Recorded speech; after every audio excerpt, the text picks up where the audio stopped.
میرے دوستو یاد رکھنا، تگڑا اور مضبوط جوان پتہ کون ہوتا ہے؟ جس کی نظریں پوری طرح اس کے کنٹرول میں ہوں. یہ علامت جوانی ہے. جس آدمی کا پوری طرح، دو لوگ دنیا میں کبھی کوئی کارنامہ سر انجام نہیں دے سکتے، ایک جو حرام کھاتا ہو، ایک جس کی نظر ناپاک ہو. محمد بن قاسم جب یہاں آئے تھے نا، تو ایک دن بڑے پریشان تھے. تو ایک بزرگ کہنے لگے آپ کیوں پریشان ہیں؟ کہنے لگے راجہ دہر سے مقابلہ ہے اور ہماری فوج تو سندھ کے رستے بھی نہیں جانتی، زبان بھی نہیں جانتی، لڑیں گے کیسے؟ 2-4 دن کے بعد ان بزرگوں کی دوبارہ محمد بن قاسم سے ملاقات ہوئی تو بڑے خوش تھے. کہا آپ کیوں خوش ہیں؟ کہنے لگے وہ میرا مقابلہ نہیں کر سکتا، میں نے تحقیق کر لی ہے. کہا کیوں؟ کہنے لگے نظر کا گندہ ہے، اور جو نظر کے گندے ہوتے ہیں وہ میدانوں میں ٹھہرا نہیں کرتے. میدان کے لیے نکلنے کے لیے پاک جوانی کی ضرورت ہوتی ہے، تطہیر مزاج ہونا ضروری ہوتا ہے، پاکیزہ افکار اور سچی اور سچی ستھری سوچوں کا ہونا ضروری ہوتا ہے. اس لیے فرمایا کہ میرا مقابلہ نہیں کر سکتا. حضرت عبداللہ بن حذافہ کمرے میں تھے تو وزیر کی بیٹی اندر سجی سنوری پہنچ گئی. جیسے ہی آپ نے اس کفر کی چال کو دیکھا تو تیمم کر کے نفل شروع کیے. وہ ساری رات بیٹھی رہی، رب کا بندہ ساری رات عبادت کرتا رہا. عبادت بڑا سہارا ہے، مصلی بڑا سہارا ہے اللہ کے بندوں. صبح دروازہ کھولا، وزیر نے اپنی بچی سے پوچھنا چاہتا تھا رزلٹ کیا نکلا، تو کہنے لگی پیچھے ہٹ جا، اب تیرا میرا تعلق کوئی نہیں، میں نے نبی پاک کا کلمہ پڑھ لیا. اس نے کہا میں نے بھی زمانہ دیکھا ہے، پر یہ کیا لوگ ہیں، کستوری کے بنے ہوئے، سندل سے دھلے ہوئے، کہ میں ساری رات کمرے میں رہی اور 100 اور 1000 آدمی جس جوان کا مقابلہ نہ کر سکے، اتنا طاقتور جوان کمرے میں رہا اور اسے نظر اٹھا کے نہ دیکھا. او کچا رنگ للاری والا جڑا چڑھدا تے لیندا رہندا ہے، اے عشق تیرے دا رنگ محمد چڑھیا پھر نہیں لیندا. میں کہا ایک دفعہ نظر اٹھا کے نہیں دیکھا، کمال ہو گئی. اتنے بڑے لوگ، اتنی بڑی سعادت مندی، فیروز بختی، معاملہ فہمی ہاتھ ہو گئی. اللہ اکبر. دوستو بادشاہ جب پوری طرح ہار گیا نا، اس نے کہا مار دو. تیل گرم کیا ایک کڑاہی میں، اور جب آپ کو اس میں ڈالنے لگے تو آپ کی آنکھوں میں آنسو آ گئے. بادشاہ کا خیال ہوا شاید نرم ہو گئے ہیں. کہنے لگا روئے کیوں؟ فرمانے لگے سوچتا ہوں جان ہی ایک ہے، کتنا مزہ ہے اس کی راہ میں جان دینے کا، کتنی لذت ہے اس کے نام پر مرنے میں، کتنا لطف ہے. جے تو چڑھیا اٹھتے دار بھی نہیں، تے جے تو وکیا عشق بازار بھی نہیں، تے ایڈا سستا سودا پیار بھی نہیں، تے ایڈا سستا لبدا یار بھی نہیں.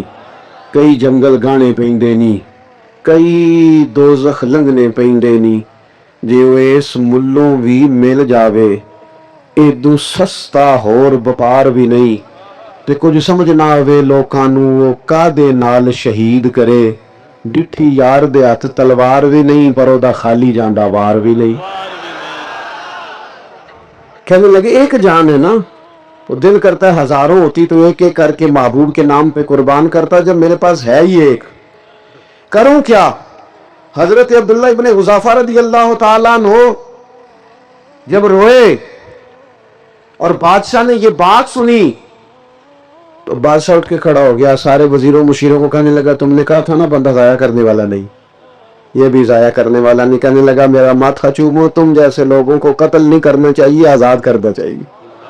عزیز اپنی زندگی سے نا یہ بہت زیادہ ہرس، ہوس، طمع، اور یہ کسی بات کی بھی ہو، ہرس صرف پیسوں کی نہیں ہوتی، یہ شہرت کی بھی ہوتی ہے،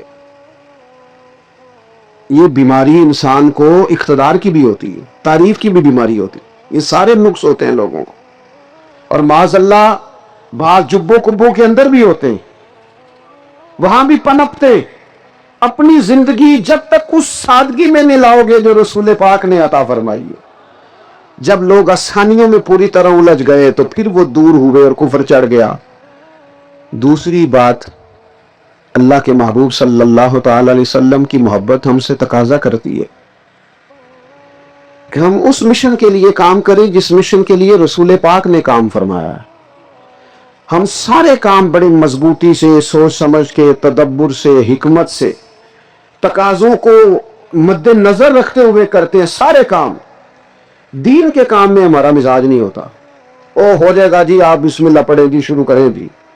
آپ تقاضوں کو سمجھیں، چیزوں کو دبائیں نہیں، چیزوں پر غور کریں. کسی کے ذہن کی سطح پر سوال ابھرتا ہے، اس کا تسلی بخش جواب دیں. اپنی زندگی میں دین کے کام کے لیے اپنے آپ کو وقف کریں. اور دین کے کام کے بہت سارے پہلو ہیں. ہزاروں لوگوں کو قرآن پاک ٹھیک پڑھنا نہیں آتا. ہزارہ لوگ ہیں جو قرآن مجید کے مطالب سے آگاہ نہیں ہیں. دین کی بنیادی ضروریات سے لوگ نابلد ہیں. میں آپ کو کس طرح یہ بات سمجھاؤں کہ ہزاروں کی تعداد میں طلاقیں اس لیے ہوتی ہیں کہ مردوں کو طلاق کے مسئلے نہیں آتے. انہیں پتہ نہیں ہے کہ مجھے حقوق زوجین کے معاملے میں کیسے چلنا.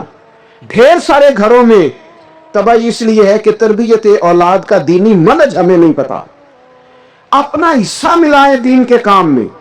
ایک آدمی کو اگر تو نمازی کرنے میں کامیاب ہو گیا، تیری زندگی بدل گئی. وہ دین بیزار لوگ جو ہمارے بیچ بیٹھ کے ہماری نوجوان نسل کو پگڑی اور داڑھی کا نام لے کے بنیادی طور پر دین سے دور کرتے، ایسے نوجوانوں کو دین کا پیغام محبت دے کر دین کے قریب کرنا ہماری ڈیوٹیوں کا حصہ ہے. ہمیں ذمہ داری کا احساس کرنا پڑے گا. ہمیں یہ خاص قدم اٹھانا پڑے گا، توجہ دینی پڑے گی. مساجد، مدارس، میں آپ سے عرض کروں، اتنی ڈٹ کے مخالفت ہوتی ہے نا مدرسوں کی، اتنی ڈٹ کے. میں ادارہ چلاتا ہوں، اس کے چلانے میں جو مشکلات ہیں وہ تو ہم بتا نہیں سکتے آپ کو، اس لیے کہ میری قوم، میرا اس قوم سے تعلق ہے جو نعت خواں امیر کرنا چاہتی ہے، مدرسے نہیں. ہاں، نقیب خطیب پیدا کرنا چاہتی ہے، شعر و شاعری کی زندگی کو پروان چڑھانا چاہتی ہے. فقط ہمارا ان لوگوں سے تعلق ہے جو لاکھوں کروڑ روپیہ محافل پہ لگائیں گے. اور قاری صاحب بیچارے اگر مسجد کا کوئی ہونے والا کام کسی وقت بتا دیں گے تو وہ بڑی مشکل آ جائے گی ان کے لیے. یہ کیسے ہو سکتا ہے، آپ نے یہ ڈیوٹی بتا دی. مدارس اور جتنا اہم رول دین کو پھیلانے میں مدارس اسلامیہ کا ہے، اتنی زبردست. لوگوں کا خیال ہوتا ہے میری طرح کے لوگ شاید کام کرتے ہیں، ڈیوٹی کرتے ہیں. یہ 10-15 لوگ آپ کو نظر آتے ہیں جو آپ کو کہیں میڈیا پر یا ادھر ادھر ڈیوٹی کرتے. مخلص لوگ اپنی جگہ پہ وہ بھی بڑا ہی کام کر رہے ہیں، جو میڈیا پہ آ کے بھی اخلاص سے اور درد دل سے کو دین کی، ان کی بھی کسی بات کی حوصلہ شکنی نہیں. لیکن ہزارہ اساتذہ جو مدارس میں بیٹھ کے پڑھاتے ہیں، انہوں نے وہ سارے لوگ تیار. آپ سمجھ نہیں سکتے کتنا بڑا کام. حفظ کا استاد جو ہوتا ہے نا، اس کی ڈیوٹی 24 گھنٹے ہوتی ہے فجر سے پہلے، اور اس نے بچوں کو اٹھانا. تنخواہ تو ہم انہیں دینا نہیں نہ چاہتے جی، تنخواہ نہیں دے دی انہوں نے. ہمیں مولوی امیر نہ ہو جانا. مولوی نو تے سوٹ بھی 27ویں والی رات دے دیتا ہے تاکہ کدھر سوان کے عید والے دن پا نہ لوے، کیونکہ 27ویں تو بعد تے درزی پڑتا ہی کوئی نہیں. کیوں حضرت ایسا ہی ہے نا، اس وقت تو نہیں نہ لیتا. تو ہم چاہتے ہیں مولوی ہماری مرضی کے ہماری طرح کا سوٹ نہ پہن لے. مدارس کی مضبوطی آپ یہ دیکھ لیں، یہ صلاح الدین ایوبی کا تعلق بلا کس چیز سے تھا؟